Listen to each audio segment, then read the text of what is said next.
yoom sirrii turte magalee ottoon si kadhu ennaa deemtu yoom fakkaata gaabbitee akka deebitu.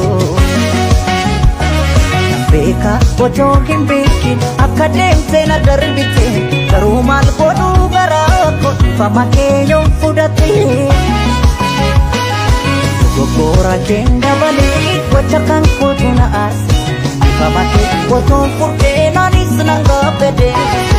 Dogoggora keen dabalee gocha kan kootu na aarse fama kee otoon fudhee naanis nan gaabbate. Kanam beeki atoo sajjita jaalatti naatiin halaala keessa gati kootu yoo dandeesse anis nan gaabbee deebisee keessa doona dirqisiise anis nan gaabbee deebisee dhugaatu na dirqisiise. Kanam beeki atoo sajjita jaalatti gati kootu yoo dandeesse naatiin halaala keessa anis nan gaabbee deebisee keessa doona dirqisiise anis nan gaabbee deebisee dhugaatu na dirqisiise.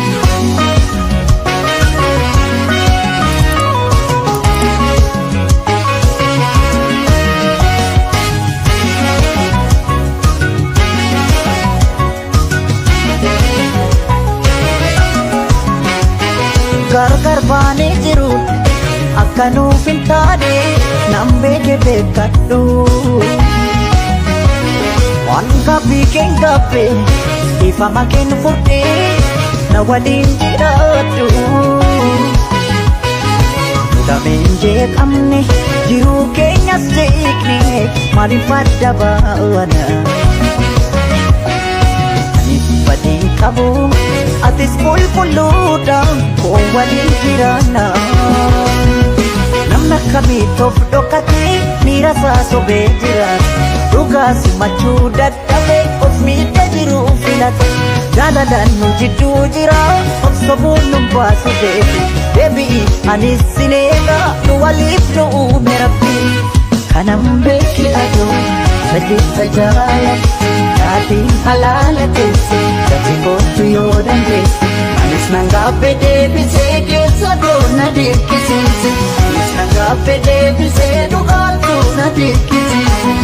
Kanam beeki atoo sajjita jaalatti gati kootu yoo dandeesse naatiin halaala keessa anis nan gaabbee deebisee keessa doona dirqisiise anis nan gaabbee deebisee dhugaatu na dirqisiise. Nayaadiin halaala keessa gati kootu yoo dandeesse nayaadiin halaala keessa gati kootu yoo dandeesse anis nan gaabbee deebisee keessa doona dirqisiise. Nayaadiin halaala keessa gati kootu yoo dandeesse nayaadiin halaala keessa gati kootu yoo dandeesse anis nan gaabbee